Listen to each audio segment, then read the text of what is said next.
Hallo ihr lieben Skorpione, wir schauen in euren neuen Monat rein, unser neuen Monat. Was steht an? Was ist für das Kollektiv der Skorpione sichtbar?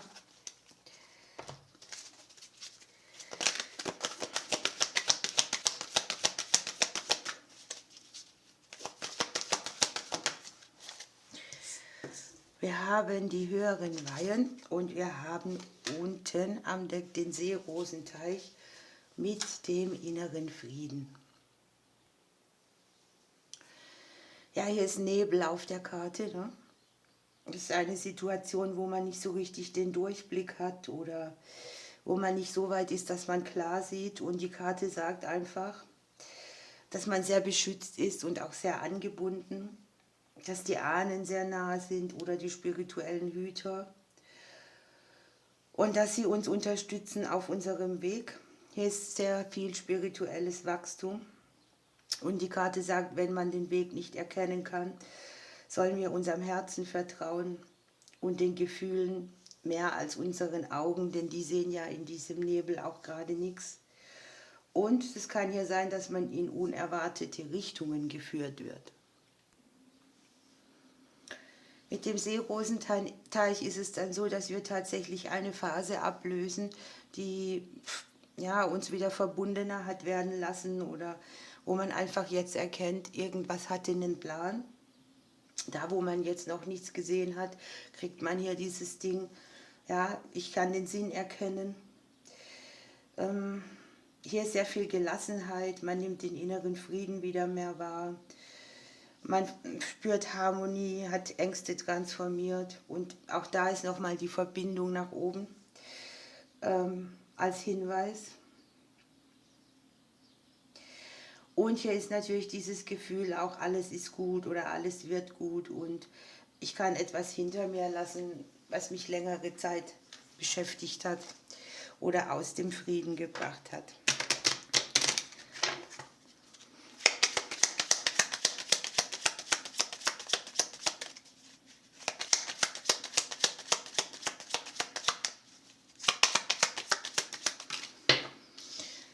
Es kann hier sein, es geht um ein Gegenüber, um eine Situation mit dem Gegenüber oder Veränderungen, die das Gegenüber betreffen. Möglicherweise sagen die Karten auch, hier darfst du mit der Schöpferkraft etwas in die Veränderung bringen.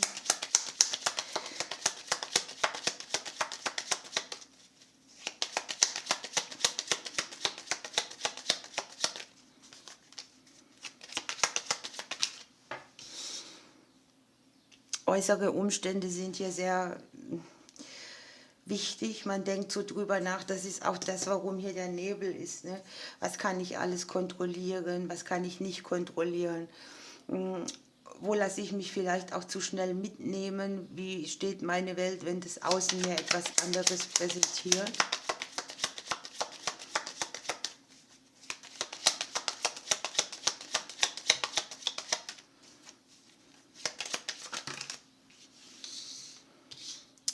Das finde ich jetzt sehr spannend, denn hier haben wir auch wieder die Nebel auf der unterbewussten Ebene. Ne? Hier sucht man so rum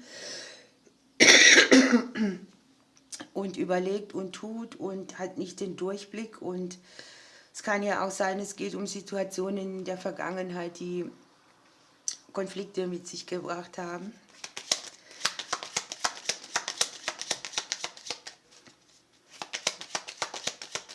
Vielleicht auch wurde etwas nicht richtig aus- oder abgesprochen. Man steht sozusagen im Nebel. Und hier sind auch noch die Hindernisse. Also, das passt ganz genau, weil die Karte sagt ja, wenn es neblig ist, brauchst du eigentlich nicht weiter voranschreiten, sondern da kannst du in der Gelassenheit bleiben, bis du mehr siehst. Es kann ja auch sein, dass irgendwelche partnerschaftlichen Situationen hier Unruhe hinterlassen haben oder einen gestresst haben. Möglicherweise ist da Gesprächsbedarf.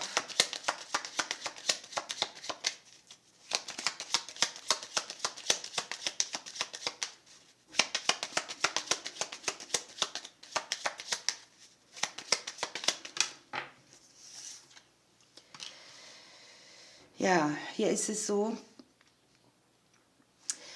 dass man damit rechnen kann, dass das Außen hier großen Einfluss nimmt, so wie die Nebel, die können wir nicht ändern, wenn sie kommen. Aber hier ist eine Möglichkeit, das Ganze zu begrenzen, dem Ganzen den Schnitt zu machen, Umbrüche zu erleben. Man lässt irgendetwas weg, vielleicht auch das, was gerade stresst. Oder man überwindet tatsächlich das Hindernis, plötzlich und überraschend.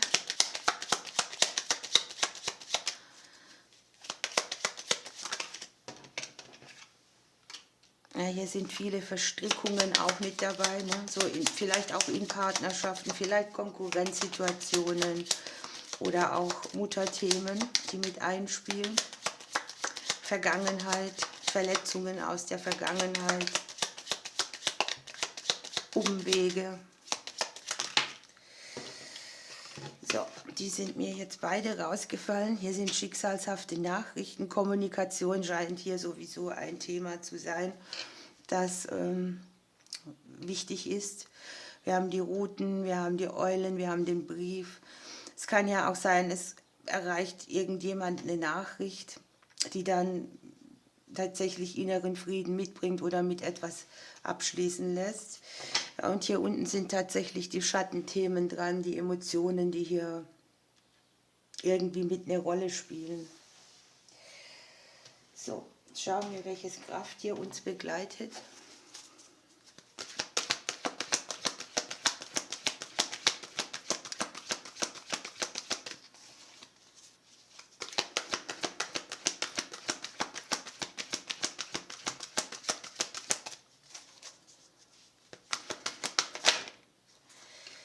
Der Pfau mit der Vollendung, auch das ist wieder eine hochspirituelle Karte. Also es scheint ein Thema zu sein. Unterm Deck haben wir den Fasan für den Wohlstand, das hier sehr in die Richtung geht.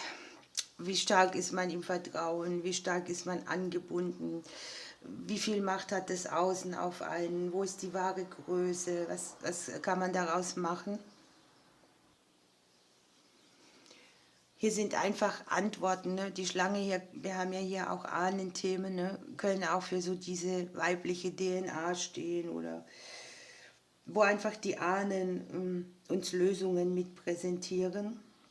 Es geht sehr viel darum, angebunden zu sein, die Schönheit des Lebens zu sehen, die Möglichkeiten, die eigenen Fähigkeiten. Es geht darum, ins geistige Reich zu blicken. Irgendwo hat man vielleicht ein bisschen die Führung verloren und genau diese soll man wieder aufnehmen.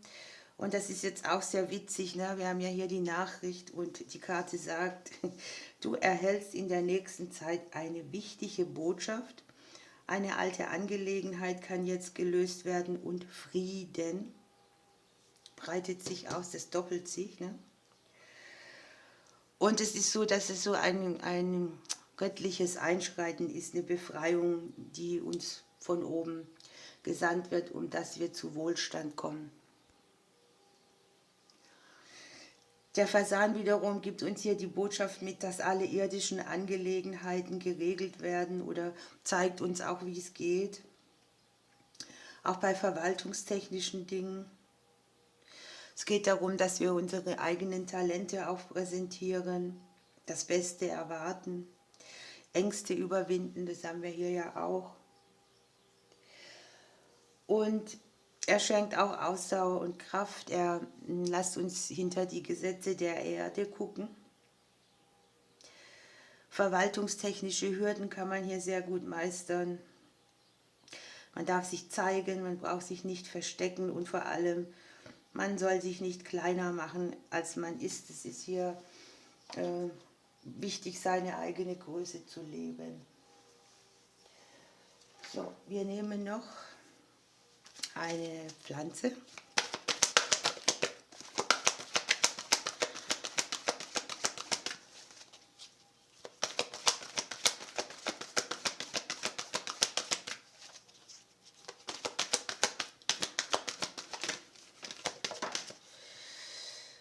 Die Schlüsselblume.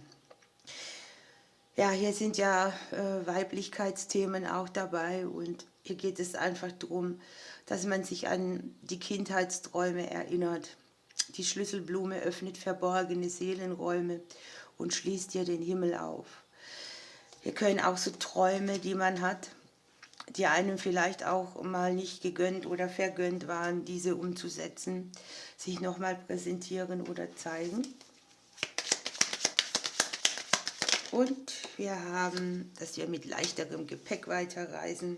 Und hier auch nochmal die Aufforderung, mach etwas mit deiner Einzigartigkeit. Ne? Wir hinterlassen hier Spuren, unsere ureigenen. Und es scheint so, als wird irgendwo ein Stück Gepäck abgestellt. Ihr lieben Skorpione, ich drücke euch bis bald.